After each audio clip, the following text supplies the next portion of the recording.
Right. ఈ 5 రాష్ట్రాల ఎన్నికల ఫలితాలు 2029 సార్వత్రిక ఎన్నికలకు ఒక దిక్సూచిగా మారనున్నాయని రాజకీయ విశ్లేషకులు అంచనా వేస్తున్నారు. ఈ ఫలితాలు జాతీయ రాజకీయాల్లోని ప్రధాన పార్టీలపై ప్రభావం చూపనున్నాయి. 2029 సార్వత్రిక ఎన్నికలకు ఈ ఎన్నికల ఫలితాలు దిక్సూచిగా మారనున్నాయి. జాతీయ, ప్రాంతీయ పార్టీల బలాబలాల్ని తేల్చే ఎన్నికలుగా వీటిని చూడొచ్చు. అలాగే ఎన్డీఏ, ఇండియా కూటమి మనుగడకు కూడా ఇదో రెఫరెండం లాంటిది. బీజేపీ ఎన్నికలను అటు తూర్పు, ఇటు దక్షిణ భారత విస్తరణ వ్యూహానికి ఒక అవకాశంగా భావించింది. ఇందులో తూర్పున హిందీయేతర, ఎన్డీయేతర రాష్ట్రాల్లో అధికారాన్ని విస్తరించడంలో సక్సెస్ అయింది. అసోంలో హ్యాట్రిక్ విజయంతో నార్త్ ఈస్ట్లో బీజేపీ తిరుగులేని శక్తిగా మారింది.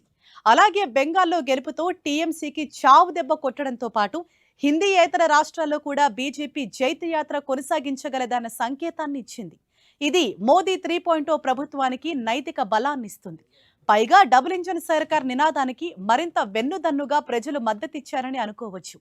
వెస్ట్ బెంగాల్లో 1.5 దశాబ్ద కాలంగా బీజేపీ చేసిన పోరాటానికి ఈ ఫలితంతో మంచి విజయం వరించినట్లయింది. ఎటొచ్చి రోజుకి దిగజారుతున్న ఇండియా కూటమికి ఈ ఎన్నికల ఫలితాలు జీవనమరణ సమస్యగా మారనున్నాయన్నది విశ్లేషకుల భావన. ఎందుకంటే కాంగ్రెస్, అందులోని మిత్రపక్షాలు ప్రతి ఎన్నికల్లో భేదాభిప్రాయాలతో ఒక్కొక్కటిగా విఫలమవుతూ వస్తున్నాయి. బెంగాల్లో దీదీకి ఎదురుదెబ్బ తగలటం పరోక్షంగా ఇండియా కూటమికి శరాఘాతమే. ఇప్పటికే ఢిల్లీ ఎన్నికల్లో ఆప్, కాంగ్రెస్ వేరువేరుగా పోటీ చేయటం ఎన్డీఏకి బాగా కలిసొచ్చింది. ఢిల్లీ ఎన్నికల తర్వాత ఆప్లోనూ ఈ మధ్య చీలికలు ఏర్పడ్డాయి. రాఘవ్ చెద్దా సహా కొందరు రాజ్యసభ సభ్యులు బీజేపీ గూటికి చేరటం కేజ్రీవాల్ నాయకత్వాన్ని, ఆప్ భవిష్యత్తును ప్రశ్నార్థకంగా మార్చుతోంది. గత బీహార్, మహారాష్ట్ర ఎన్నికల ఫలితాలు ఎన్డీఏలో ఉత్సాహాన్ని, ఇండియా కూటమిలో నైరాశ్యాన్ని మిగిల్చాయి. ఇండియా కూటమిలో నాయకత్వ లోపాన్ని ఎత్తి చూపాయి. బెంగాల్లో ఇప్పుడు మమత విఫలం కావటంతో ఇప్పటికే చీలికలు పేలికలుగా ఉన్న ఇండియా కూటమి భవిష్యత్తు పెనం నుంచి పొయ్యిలో పడ్డట్లయింది.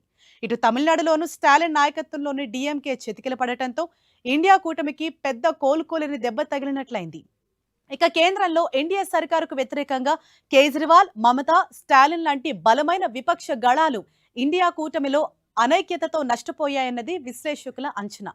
కేరళలో కాంగ్రెస్ నేతృత్వంలోని యూడీఎఫ్ గెలుపు జాతీయ స్థాయిలో కాంగ్రెస్ కు కొంత ఊరట కలిగించే అంశం.